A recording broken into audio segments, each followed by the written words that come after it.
All right, our next example, we're going to work on understanding how a multiple zero can affect a graph. So I want to just think back to what we just graphed real quick. We had that function where we had our zeros here, here, and here, or something like that.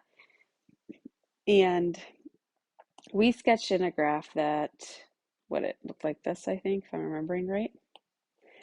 So how do we know that it did that versus if I have those same zeros, how do we know that our polynomial actually went through the x-axis versus, I don't know, something like this? I know that looks a little bit weird, but this has the same end behavior as the one we graphed. It's heading down on the right, up on the left, but we're not actually crossing through these x-intercepts. We're just kind of touching those x-intercepts. So this is what this video will help us to determine is what is actually happening at the x-intercepts. Are we crossing the x-axis, or is that a turning point where we're just touching the x-axis? So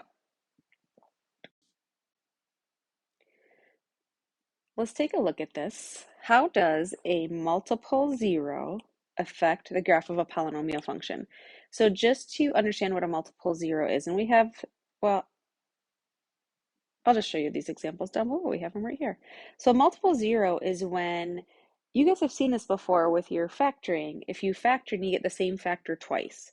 So this x minus 1 is a factor twice because it has a squared right there. Here, an x minus 1 is a factor, but 3 times because it has raised to the third power. So if you get the same factors numerous times, we can figure out what's happening at that zero, at that x-intercept.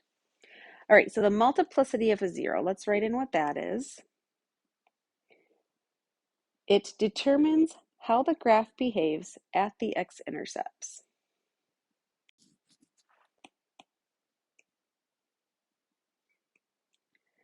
And then remember, those x-intercepts are the zeros of the graph. So the multiplicities, if we look at the functions, we have this first one, f of x equals x minus 1 times x plus 2. So we do need to be in factored form to use the multiplicities of a zero. This is x minus 1 to the first power and x plus 2 to the first power. So this multiplicity is 1, this multiplicity is 2. Down here we have an x minus 1 to the third power, so that's written in. X plus 2 is to the first power because there's just one of those. Over here, the multiplicity is 2 of that factor or that 0, and the multiplicity of this 0 is a 1. The multiplicity of this 0 is 4, the multiplicity of this 0 is 1. So to figure out what the multiplicity is, just look at the exponent with each factor.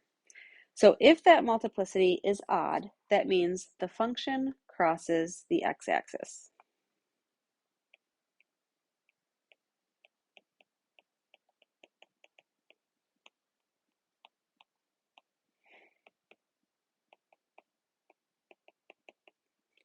I'm going to add in at that 0. So let me show you what that looks like. We have a couple examples here. Here we have odd multiplicities on this first one. So at the 0, x minus 1 is the factor, so positive 1 is the 0 right here. Our function is going to cross the x-axis. You can see we're crossing through the x-axis. Here our multiplicity is 1, that's odd. So at your 0 of negative 2, we are going to cross through the x-axis. So anytime there's an odd multiplicity, so down here, x minus 1 raised to the third power. So at our 0 of positive 1, because this 3 was odd, we're crossing the x-axis. X plus 2, the 0 is a negative 2, raised to the first power, which is odd. So we are crossing through the x-axis. All right, what if your multiplicity is even? What does that mean? If you have an even multiplicity, the turning point of your function is on the x-axis at that 0.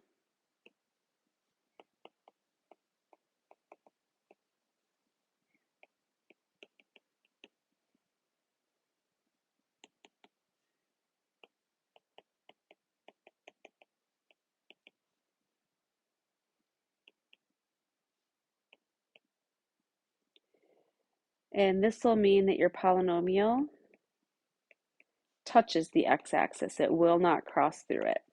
So we can see that happening anytime we have an even multiplicity. So here's a factor x minus 1 raised to the second power. That is even. So at our 0 of positive 1, we are not going to cross through the axis. See how it just touched the x-axis and went on, and it's a turning point. We were decreasing, and then we switched to increasing. So it's a turning point of your function, turning point of your graph of the function, and it does not cross the x-axis. Let's see, we had one more even multiplicity down here, this factor x minus 1 raised to the fourth power. So the 0 is a positive 1 right here. Because the multiplicity is even, we're not crossing the x-axis. We're just going to touch it and turn and go the opposite, the opposite direction. So if it was decreasing, now it will be increasing, or vice versa.